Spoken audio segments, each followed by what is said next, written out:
Nous allons à présent vous présenter les événements majeurs menés par les FAMA au cours de la semaine écoulée.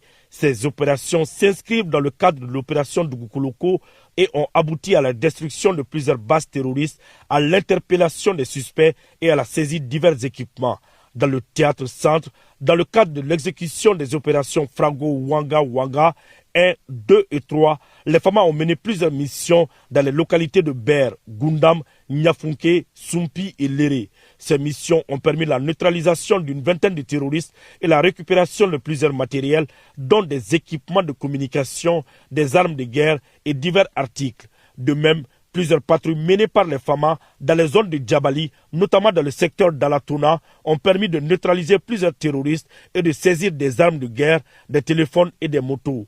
Concernant le théâtre Est, le 23 novembre 2025, dans la région de Kidal, une mission des FAMA a assuré l'escorte de la délégation du directeur régional des mines et de la géologie de Kidal lors de sa visite du site de traitement artisanal d'or au nord de la ville de Kidal.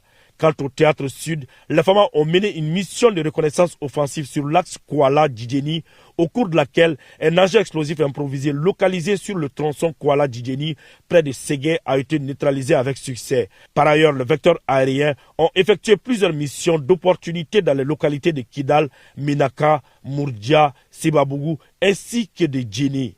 Ces interventions ont permis de neutraliser plusieurs combattants terroristes, des bases logistiques et des moyens roulants. En outre, les FAMA continuent d'assurer la sécurité des personnes et de leurs biens sur l'ensemble du territoire national avec un effort particulier sur les principaux axes routiers. L'état-major général des armées réitère son engagement et assure les populations de la détermination des FAMA à éradiquer l'ensemble des menaces auxquelles le pays est confronté.